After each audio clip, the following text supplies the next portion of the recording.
Agora eu vou apresentar a vocês a Elisete Miyazaki, que é chefe de divisão técnica aqui no Procon. Tudo bem, Elisete? Tudo bem. Nós vamos bater um papo com ela hoje, é a primeira vez que eu venho ao Procon, para que você, em casa, conheça um pouco melhor os direitos que você tem a respeito das coisas num âmbito geral, em termos de consumidor. E a Elisete é muito bem aparelhada, eu nunca conversei com uma pessoa tão experiente quanto ela em relação ao Código de Defesa do Consumidor. Eu até estou para te dizer que mesmo no Shop Tour não tem ninguém que sabe o que ela sabe. Elisete, vamos lá. Qual a sua maior preocupação hoje em termos de direito do consumidor? Bom, enquanto instituição, enquanto Procon, a preocupação do órgão hoje está voltada para questões envolvendo convênio médico, envolvendo também publicidade, envolvendo os casos que chegam até o Procon relativos à compra de carros novos. Então são questões básicas e de reclamações que nós temos num volume muito grande. Então vamos falar primeiro do convênio médico, que vocês estão em primeiro lugar. Sim, com relação ao convênio médico, o que nós temos é que nós verificamos durante esse período que, embora nós tenhamos uma lei específica, um Código de Defesa do Consumidor, ele não está sendo suficiente para proteger o consumidor com relação a toda essa situação que ocorre no mercado.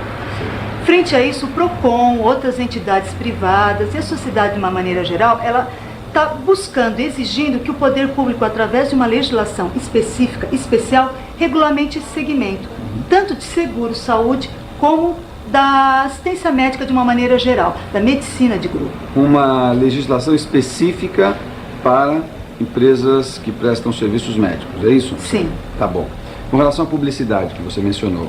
Com relação à publicidade de uma maneira geral, nós verificamos que ainda o consumidor, mesmo com o código, ele não tem informações claras, precisas e até corretas em praticamente todos os meios que são utilizados para publicidade, quer seja rádio, quer seja televisão, quer seja jornal.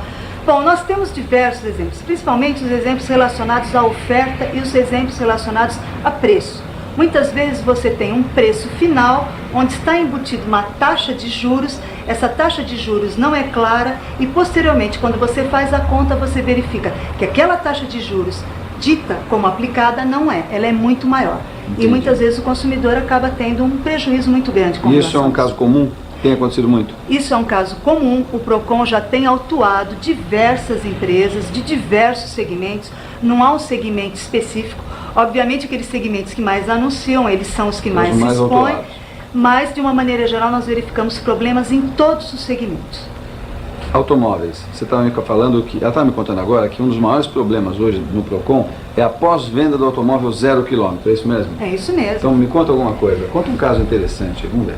Bom, nós temos diversos casos, a gente pode assim no primeiro momento até achar engraçado, mas na realidade não é nada engraçado. O dono fica bravo. Fica muito bravo, às vezes eles saem até com faixinhas afixadas pelo próprio trânsito, põe fogo. São situações extremas que obviamente a gente não orienta e não avaliza esse tipo de procedimento. Até porque esse consumidor tem órgãos de defesa do consumidor, ele tem o judiciário. Tem o Procon. Tem o Procon, né? Eu digo Procon em São Paulo, tem órgãos no interior, em todas as capitais. E ele nunca deve ter uma atitude extrema. Ele tem os direitos dele que são resguardados e nós verificamos que ele se esforça para comprar aquele carro zero, até para que não tenha problema. E ele é surpreendido, assim, tipo, ficar 8 horas da manhã em cima do minhocão. Então, quando a gente verifica à noite que houve um congestionamento de 100 km, ele com certeza contribuiu para aquele congestionamento, porque o carro dele quebrou. Me dá um exemplo. Por exemplo, qualquer carro pode quebrar. Sim. Mas aonde está pegando na venda do carro zero? Na venda do carro zero está pegando porque esse consumidor, ele, ao adquirir um carro novo, ele em tese adquire um produto que não deva ter um vício nem um defeito.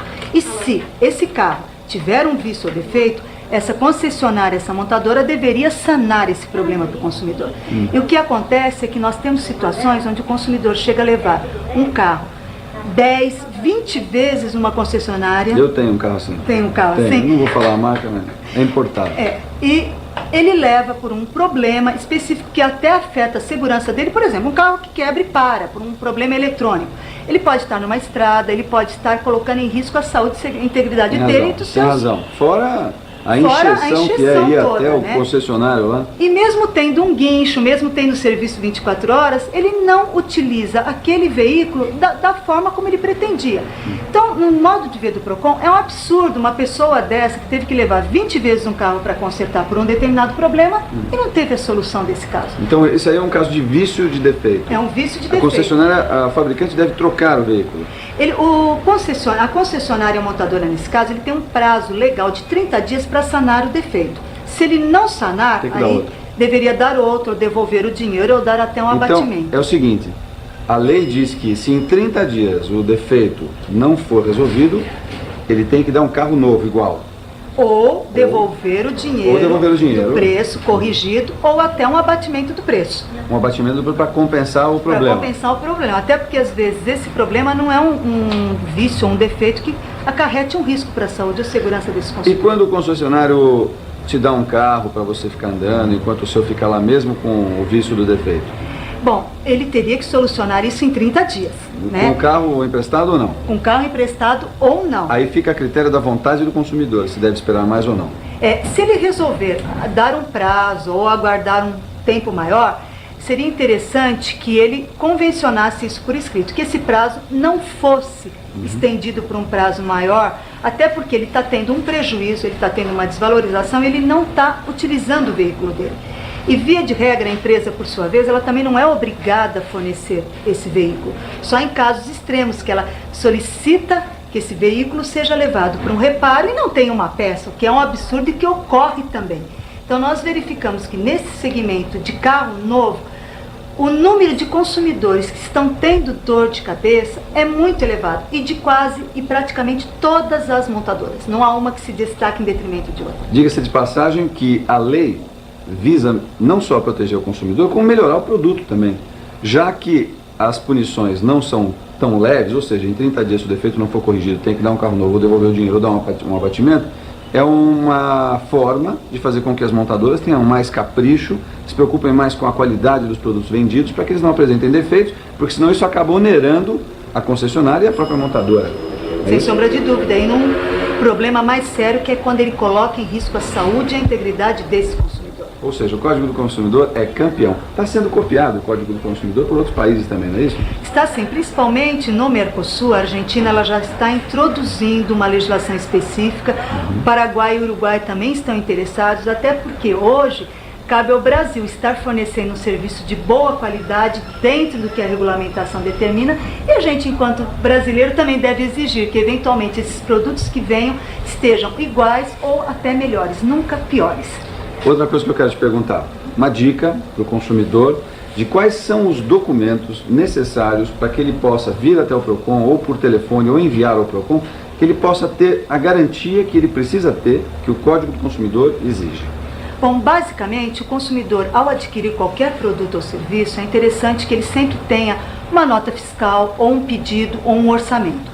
Ao recorrer ao PROCON, é interessante que ele também saiba que o PROCON é um órgão vinculado à Secretaria da Justiça e da Defesa da Cidadania, é um órgão do poder público, é um órgão gratuito, ele não vai pagar absolutamente nada para utilizar os serviços do PROCON. É bom. É bom, com certeza. Ele deve trazer cópias de documentos, de nota fiscal, de contratos, e ele pode estar formulando essa reclamação pessoalmente ou por carta. Por telefone, ele também pode formalizar a sua reclamação, só que se eventualmente houver a necessidade de um documento, ele vai ter que nos enviar ou por correio ou por fax. Certo. Outra coisa, na próxima semana, ou na próxima aparição do PROCON aqui no Shop Tour, a Elisete me prometeu que ela vai comentar casos que ela considera comentáveis na televisão, de empresas que realmente merecem que seja comentado os assuntos, não é isso? Sim, e também é importante que esse consumidor saiba que o PROCON deixa à disposição um cadastro e que sempre numa atuação preventiva ele possa consultar esse cadastro do PROCON por telefone e ele possa aí efetivamente optar ou não por fazer uma compra. Pode dar o telefone. O telefone do cadastro de informações do PROCON é o 231-5700. Não é esse. Mudou. Pode falar, não tem problema.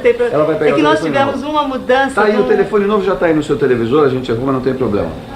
Ao ligar para esse telefone, o que vai acontecer é o seguinte: você vai saber se a empresa com quem você está fazendo o negócio ou comprando algum produto, se ela é uma empresa muito reclamada aqui no PROCON, não é isso?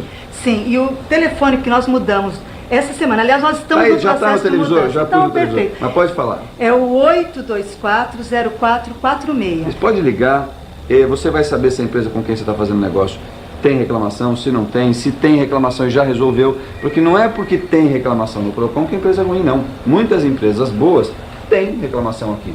Aconteceu um acidente, um imprevisto. Sem sombra de dúvida. Também, muitas vezes, a empresa, pelo fato de ela não ter a reclamação, não implica que ela também seja boa, porque não houve tempo de fazer a reclamação. Gostei dessa. Então, é sempre interessante que esse consumidor faça uma consulta para poder ter uma opção. Isso mesmo. Para você fazer sua análise e fazer o negócio mais tranquilo. Bom, eu agradeço, Elisete. Ó, eu falei que ela manja pra caramba de defesa do consumidor, mas não é só ela que não, viu? Quase todo mundo que atende aqui no PROCON, aliás, todo mundo, né? Todo mundo. Tem uma experiência tão grande, mas tão grande de atendimento ao consumidor, que conhece a lei aqui, ó. Tá na ponta da língua. PROCON, toda semana vai estar com a gente aqui no Shop Tour. Obrigado, Elisete. Obrigada.